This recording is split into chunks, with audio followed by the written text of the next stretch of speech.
third grade, welcome back to another episode of Storytime with Lou, where the only thing missing from this cozy, comfy scene is you. Today, we're continuing to read chapters 22 and 23 from James and the Giant Peach. So go ahead, grab your book, get comfy and cozy, and let's begin. Ready, Lou? Chapter 22. In a few minutes, everything was ready. It was very quiet now on top of the peach. There was nobody in sight. Nobody except the earthworm.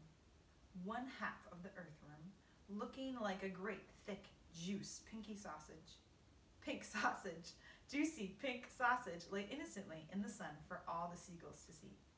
The other half of him was dangling down the tunnel. James was crouching close beside the earthworm in the tunnel entrance, just below the surface, waiting for the first seagull. He had a loop of silk string in his hands. The old green grasshopper and the ladybug were further down the tunnel, holding on to the earthworm's tail, ready to pull him quickly out of danger as soon as James gave the word. And far below, in the great hollow stone of the peach, the glowworm was lighting up the room so that the two spinners, the silkworm and Miss Spider, could see what they were doing. The centipede was down there too, exhorting them both frantically to greater efforts, and every now and again James could hear his voice coming up faintly from the depths, shouting, "Spin, silkworm, spin, you great fat lazy brute! Faster, faster, or we'll throw you to the sharks!" "Here comes the first seagull," whispered James. "Keep still now, earthworm, keep still.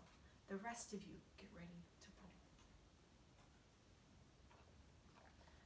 "Please don't let it spike me," begged the earthworm. I won't, shh." Out of the corner of one eye, James watched the seagull as it came swooping down toward the earthworm. And then suddenly, it was so close that he could see its small black eyes and its curved beak, and the beak was open, ready to grab a nice piece of flesh out of the earthworm's back. "Pull!" shouted James. The old green grasshopper and the ladybug gave the earthworm's tail an enormous tug, and like magic, the earthworm disappeared into the tunnel. At the same time, up went James's hand, and the seagull flew right into the loop of silk that he was holding out. The loop, which had been cleverly made, tightened just the right amount, but not too much, around its neck, and the seagull was captured. "Hooray!" shouted the old green grasshopper, peering out of the tunnel. "Well done, James!" Up flew the seagull with James, paying out the silk string as it went. He gave it about 50 yards and then tied the string to the stem of the peach. "Next one!" he shouted, jumping back into the tunnel.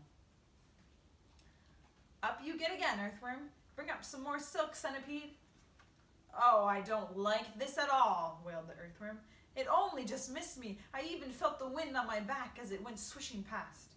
"Shh!" whispered James. "Keep still. Here comes another one." So they did it again, and again, and again, and again.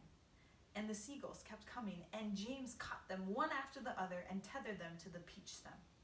100 seagulls!" he shouted, wiping the sweat from his face. "Keep going!" they cried. "Keep going, James!" 200 seagulls! 300 seagulls! 400 seagulls! The sharks, as though sensing they were in danger of losing their prey, were hurling themselves at the peach more furiously than ever, and the peach was sinking lower and lower still in the water. 500 seagulls! James shouted. "Silkworm says she's running out of silk!" yelled Centipede from below. She says she can't keep it up much longer, nor can Miss Spider." "Tell them they've got to," James answered. "They can't stop now." "We're lifting," somebody shouted. "No, we're not. I felt it. Put on another seagull, quick." "Quiet, everyone, quiet. Here's one coming now." This was the 501st seagull, and the moment that James caught it and tethered it to the stem with all the others, the whole enormous peach suddenly started rising up slowly out of the water. "Look out, here we go, hold on, boys!" But then it stopped, and there it hung. It hovered and swayed, but it went no higher. The bottom of it was just touching the water, It was like a delicately balanced scale that needed only the tiniest push to tip it one way or the other. "One more will do it," shouted the old green grasshopper, looking out of the tunnel. "We're almost there." And now came the big moment. Quickly, the 502nd seagull was caught and harnessed to the peach stem. And then suddenly, but slowly, majestically, like some fabulous golden balloon, with all the seagulls straining at the strings above, the giant peach rose up dripping out of the water and began climbing toward the heavens. Chapter 23. In a flash, everybody was up on top. "Oh, isn't it beautiful?" they cried. "What a marvelous feeling! Goodbye, sharks! Oh boy, this is the way to travel." Miss Spider, who was literally squealing with excitement, grabbed the centipede by the waist, and the two of them started dancing around and around the peach stem together. The earthworm stood up on his tail and did a sort of wriggle of joy all by himself. The old green grasshopper kept hopping higher and higher in the air. The ladybug rushed over and took James warmly by the hand. The glowworm, who at the best of times was a very shy and silent creature, sat glowing with pleasure near the tunnel entrance. Even the silkworm, looking white and thin and completely exhausted, came creeping out of the tunnel to watch this miraculous ascent. Up and up they went, and soon they were as high as the top of a church steeple above the ocean. "I'm a bit worried about the peach," James said to the others as soon as all the dancing and the shouting had stopped. "I wonder how much damage those sharks have done to it underneath. It's quite impossible to tell from up here." "Why don't I go over the side and make an inspection?" Miss Spider said. "It'll be no trouble at all, I assure you." And without waiting for an answer, she quickly produced a length of silk thread and attached the end of it to the peach stem. "I'll be back in a jiffy," she said, and then she walked calmly over to the edge of the peach and jumped off, paying out the thread behind her as she fell. The others crowded anxiously around the place where she had gone over. "Wouldn't it be dreadful if the thread broke?" the ladybug said. There was a rather long silence. "Are you all right, Miss Spider?" shouted the old green grasshopper. "Yes, thank you," her voice answered from below. "I'm coming up now." And up she came, climbing foot over foot up the silk thread, and at the same time tucking the thread back cleverly into her body as she climbed past it. "Is it awful?" they asked her. "Is it all eaten away? Are there great holes in it everywhere?" Miss Spider clambered back onto the deck with a pleased but also rather puzzled look on her face. "You wouldn't believe this," she said, "but actually there's hardly any damage down there at all. The peach is almost untouched. There are just a few tiny pieces out of it here and there, but nothing more." "You must be mistaken," James told her. "Of course she's mistaken," the centipede said. "I promise you I'm not," Miss Spider answered. "But there were hundreds of sharks around us. They churned the water into a froth. We saw their great mouths opening and shutting." "I don't care what you saw," Miss Spider answered. "They certainly didn't do much damage to the peach." "Then why did we start sinking?" the centipede asked. "Perhaps we didn't start sinking," the old green grasshopper suggested. "Perhaps we were all so frightened that we simply imagined it." This, in point of fact, was closer to the truth than any of them knew.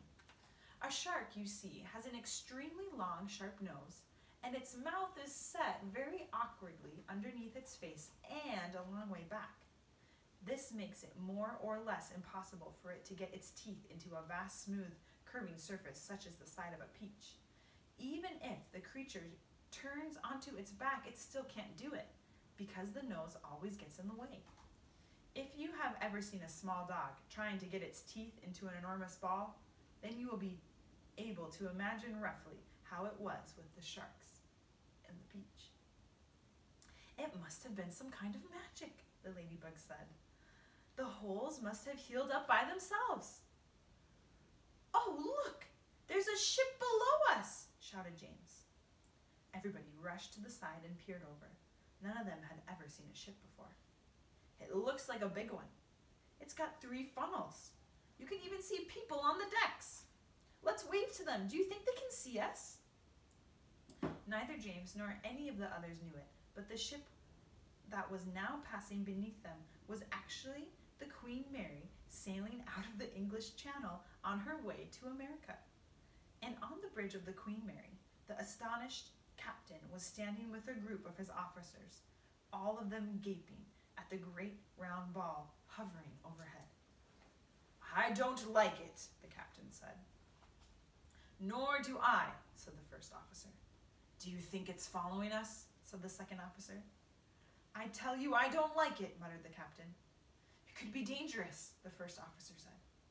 "That's it," cried the captain. "It's a secret weapon. Holy cat, send a message to the Queen at once. The country must be warned. And give me my telescope."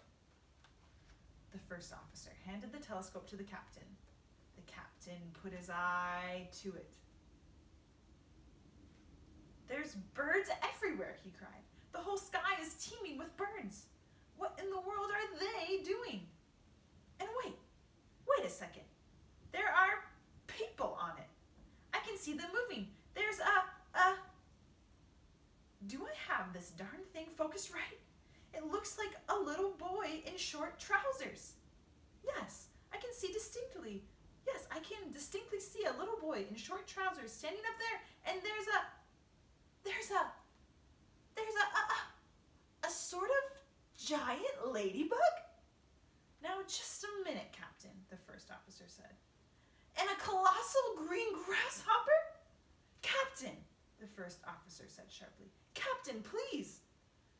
"And a mammoth spider!" "Oh dear, he's been at the whiskey again," whispered the second officer.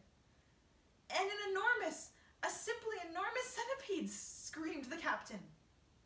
"Call the ship's doctor," the first officer said. "Our captain is not well."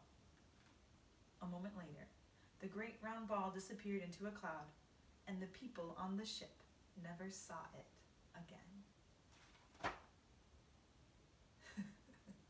What do you think, Luna? What do you think? What is going to be the next adventure of the Great Peach?